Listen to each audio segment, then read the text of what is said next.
அன்பர்களே, நண்பர்களே, உங்கள் பாலுவின் இனிய காலை வணக்கம். இன்று 7/3/2024 மாசி மாதம் 24 வியாழக்கிழமை. துவாதசி திதி. உத்திராட நட்சத்திரம் மதியம் 1:03 மேல் திருவோண நட்சத்திரம். ராகுகாலம் மத்தியானம் 1:03 வரை.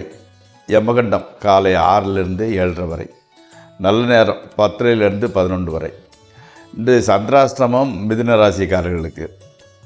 அணிய வேண்டிய உடையின் நிறம் மஞ்சள் அல்லது பிஸ்கட் கலரு, சந்தன கலர், அந்த மாதிரி இது உள்ளது.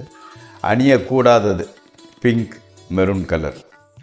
அதாவது சாப்பிட வேண்டியது கோதுமை சம்பந்தப்பட்டது. கோதுமையில் மாவில் செய்த பூரி அல்லது சப்பாத்தி நல்லது. இப்பொழுது 12 ராசிகளுக்கு உண்டான பலன்களுக்குள் செல்வோம். ஜோதிடத்தில் ஆர்வமுள்ளவர்கள், ஜோதிடம் கற்றுக்கொள்ள நினைப்பவர்கள், இந்த ராசி பலன் நிகழ்ச்சி முடிஞ்ச பிறகு அந்த கிரகங்களை பற்றி, வீடுகளை பற்றி கொஞ்சம் சொல்லிக்கிட்டு இருக்கிறேன். நீங்கள் ஈஸியாக கற்றுக்கொள்கிறதுக்கு அது உதவும். அதனால் கடைசி வரைக்கும் இந்த ப்ரோக்ராம் பாருங்கள். ஓகே, நல்லது. இப்பொழுது 12 ராசிகளுக்கு உண்டான பலன்களுக்குள் செல்வோம்.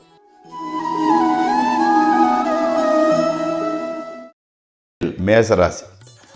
உடல் மனம் ரெண்டுமே நல்லா இருந்துக்கிட்டு இருக்குது. மாணவர்களுக்கு எஜுகேஷன் ரொம்ப நல்லா போய்கிட்டு இருக்குது. விவசாயிகளுக்கு கூட நல்ல விளைச்சல் நல்லா இருக்குது. பெற்றோர் நல்ல திடகா ஆரோக்கியமாக இருந்துக்கிட்டு இருக்கிறாங்க. எந்த பெரிய பிரச்சனைகளும் கிடையாது.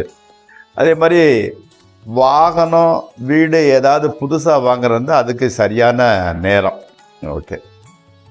அந்த கணவன் மனைவி உறவு கூட நல்லா இருக்குது.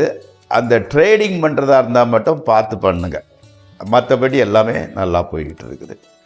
அடுத்து ரிஷபராசி. உடல் நிலையில் சின்ன பிரச்சனை. உடம்புலையும் கொஞ்சம் அக்கறை எடுத்துக்கோங்க. நீங்கள் உடம்பை கண்டுக்கிறதே இல்லை. ஆமாம், அதிக செலவு.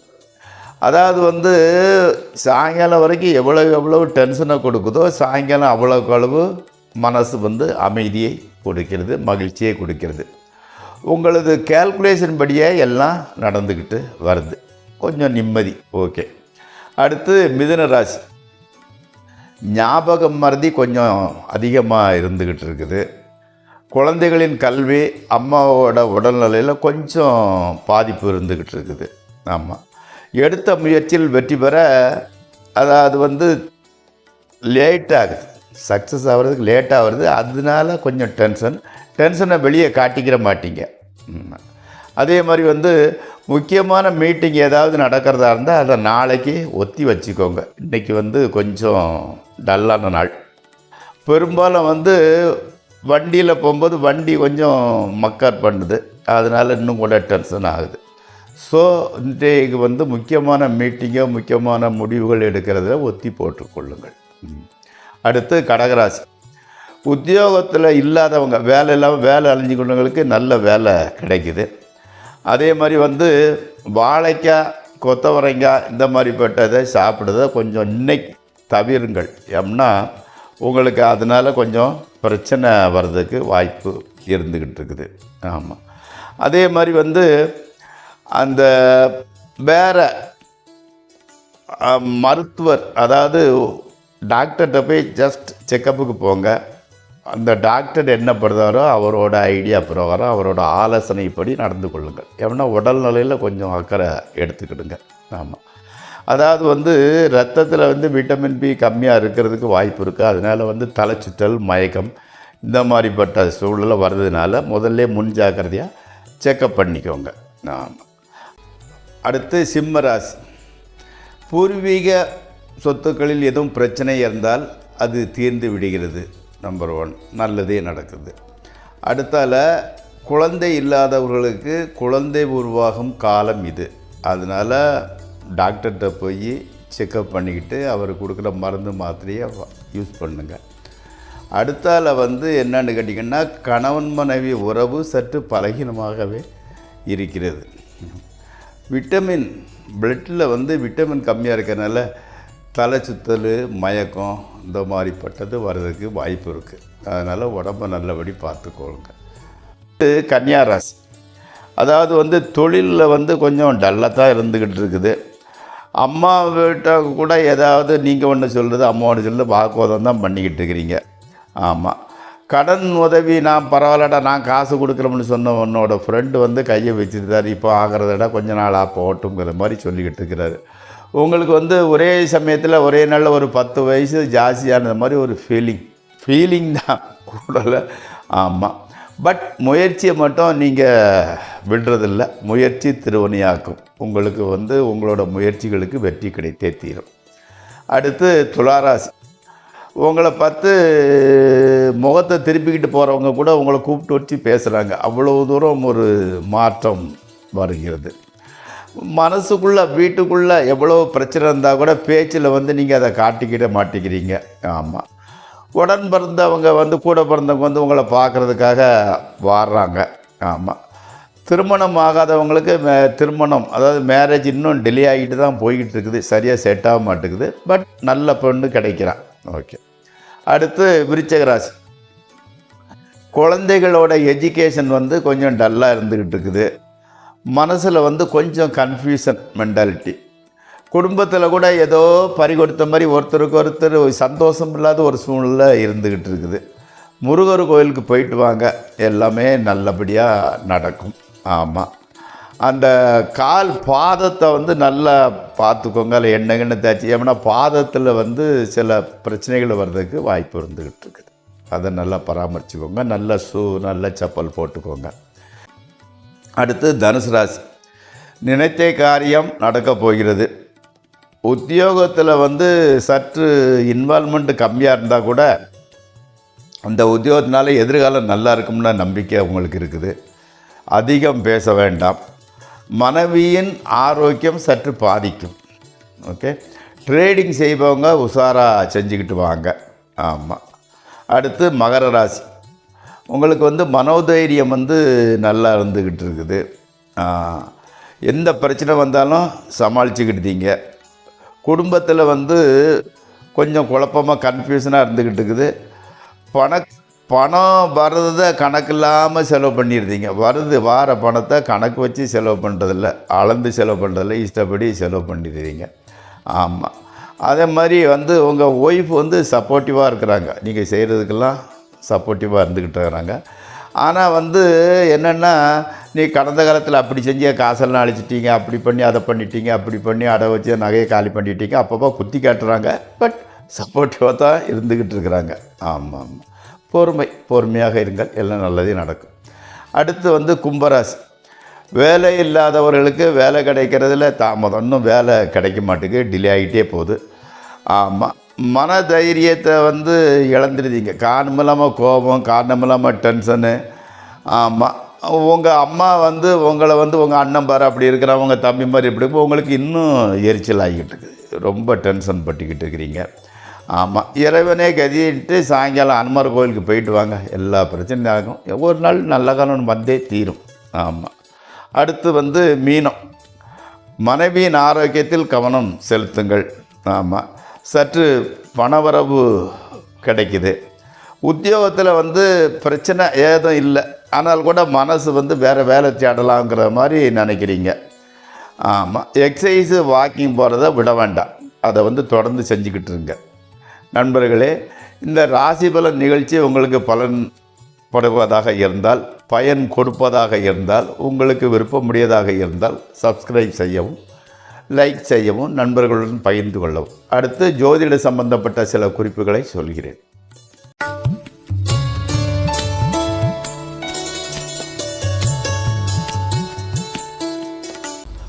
நேற்று ராகு எந்தெந்த ராசி, அதாவது எந்தெந்த ராசியை எந்தெந்த தேசத்தை இண்டிகேட் பண்ணுது அப்படின்னு சில குறிப்புகள் சொல்லியிருந்தேன். மிதுன ராசி வரைக்கும் சொல்லியிருந்தேன். இப்போது தொடர்ச்சியாக பார்க்கலாம். கடக ராசி, அதாவது வந்து Scotland, south America, Geneva, Manchester, இந்த நாடுகள்லாம் வந்து கடகம் இண்டிகேட் பண்ணுது. அதே மாதிரி சிம்மத்தை இண்டிகேட் பண்ணுறது இத்தாலி, சிகாகோ அண்டு நம்ம மும்பை. அதே மாதிரி கன்னியாராசி, இந்தியா, கிரீஸ், துருக்கி, பிரேசில், ஜெருசலேம், லாஸ் ஏஞ்சல்ஸ் இதெல்லாம் வந்து கன்னி ராசிக்கு உரியது. அதே மாதிரி வந்து துலா ராசி போர்ச்சுகல், ஆஸ்திரியா, ஜப்பான், திபெத், செஞ்சீனா, வியன்னா, பெல்ஜியம் இதெல்லாம் வந்து துலா ராசிக்கு உரியவை. அதே மாதிரி விருச்சிக ராசி Norway, New Germany, Morocco, Washington, Liverpool இதெல்லாம் வந்து விருச்சிகத்தை இண்டிகேட் பண்ணக்கூடியது. தனுசு ஸ்பெயின், அரேபியா, சிலோன் இதெல்லாம் வந்து தனுசு ராசிக்குரியவை. அதே மாதிரி மகர ராசி பாகிஸ்தான், ஆப்கானிஸ்தான், மெக்சிகோ இதெல்லாம் வந்து ஆக்ஸ்போர்ட் இதெல்லாம் வந்து மகரம் இண்டிகேட் பண்ணக்கூடிய நாடுகள். அதே மாதிரி கும்பம் வந்து ஸ்வீடன், ரஷ்யா, ஹாம்பர்க். அதே மாதிரி மீனம் வந்து எப்படின்னு கேட்டிங்கன்னா எகிப்து, சகாரா, அதான் சகாரா பாலைவனம்னு சொல்கிறோம் இல்லையா, இந்த சகாரா, அலெக்சாண்ட்ரியா இதெல்லாம் வந்து மீனத்தை இண்டிகேட் பண்ணக்கூடியது. இப்போது நம்ம எந்தெந்த இடத்துல எந்தெந்த கிரகம் இருந்தனா எந்த நாட்டுக்கு போவாங்கிறத ஓரளவு உங்களால் சொல்லிக்க முடியும், நீங்கள் புரிந்து கொள்ள முடியும். இந்த வந்து சோசியல் சயின்ஸுன்னு சொல்கிறோம் இல்லையா, ஹிஸ்ட்ரி, நிறைய பேருக்கு அது போர் சப்ஜெக்டு. ஆனால் அதை இண்டிகேட் பண்ணக்கூடிய கிரகம் வந்து ராகு தான். அதுக்கு ஒரு லிங்க் பாருங்கள். இப்போது முன்னோர்கள் பழமையானது, தாத்தா, பாட்டி, அவங்க அப்பா, கொள்ளு தாத்தா இதெல்லாம் வந்து சொல்லக்கூடியது கிரகம் வந்து இண்டிகேட் பண்ணக்கூடிய கிரகம் ராகு. அதாவது கடந்தவை, பழைய காலத்து இது.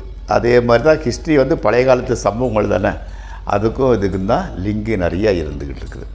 அதே மாதிரி இந்த நக்கல் பேச்சு, நையாண்டி பேச்சுன்னு சொல்லுவோம்ல, சடையன்னு சொல்லுவோம்ல, 2ஆம் இடத்துல ராகு இருந்தால் சிரிக்காமல் மற்றவங்களை கிண்டல் பண்ணக்கூடிய ஒரு சாமர்த்தியம், அது ஒரு சாதுரியம் உடையவங்கன்னே வச்சுக்கலாம்.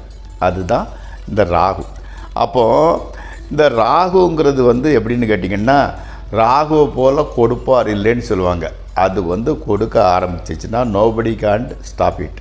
அதை யாரும் தடுக்கவும் முடியாது, இமேஜின் பண்ணவும் முடியாது. அந்த அளவுக்கு பெரிய பலன்களை செய்யக்கூடிய கிரகம் வந்து ராகு தான். அதை வந்து என்னென்னா ஷேடோ பிளானட், நிழல் கிரகம்னு சொல்லுவாங்க. அதனால் சில நிழல் பிஸ்னஸ், அதாவது ஸ்மக்லிங்கு, கடத்தல் இந்த மாதிரிப்பட்ட செய்கிறவங்களுக்கு கூட சப்போர்ட்டிவ் பண்ணுறது ராகு. ஸோ அந்த ஜோதிடத்தை அறிமுகப்படுத்துகிறவங்க சொன்னவங்க எப்படி ஒரு கால்குலேட்டட் மைண்டோடு சொல்லியிருக்கிறோம்னு நீங்கள் ஞாபகம் வச்சுக்கோங்க. அப்போது இந்த ராகு பெருஞ்சனி பாம்பு ரெண்டும் பிந்தியே பலன் செய்யும்னு சொல்லுவாங்க. ராகுக்கு இதை வந்து ஸ்லோவாக செய்ய ஆரம்பிக்கும். நம்ம மனதார வணங்கினால் மிகப்பெரிய அச்சீவ்மெண்ட் செய்யக்கூடிய அளவுக்கு நம்மளை கொண்டு நிலைநிறுத்தும். அதனால் வந்து இந்த ராகு தசை புத்தி நடத்துகிறவங்க யாராவது சொன்னாங்கன்னு சொல்லிட்டு பயப்பட வேண்டாம். அதே மாதிரி வந்து நிழல் கிரகம்னு சொல்கிறாங்க இல்லையா, அப்போ வந்து அந்த யாரோ நிறைய பேர் சொல்லுது நம்ம வீட்டில் யாரோ பிளாக் மேஜிக் செய்வனை பண்ணிட்டாங்க அப்படிங்கிற மாதிரி ஒரு ஃபீலிங் தான் உண்டு பண்ணோம். பண்ணுறது கிடையாது. யாரும் காசு கொடுத்து நம்ம வந்து சாதாரண ஜனங்களை வந்து அவங்க வந்து மந்திரம் பண்ணி இது பண்ணணும்னு அவசியம் கிடையாது. நம்ம மனசுக்கு ஒரு ஃபீலிங் வரும், ஃபீலிங் தான். அதை தவிர்த்து விடுங்கள். ராகு வணங்குங்க, உங்களை அவர் நல்ல பலனை, மிகப்பெரிய நீங்கள் எதிர்பாராத அளவு நல்ல பலனை கொடுப்பார். நன்றி. நாளை மீண்டும் சந்திப்போம். உங்கள் பால்.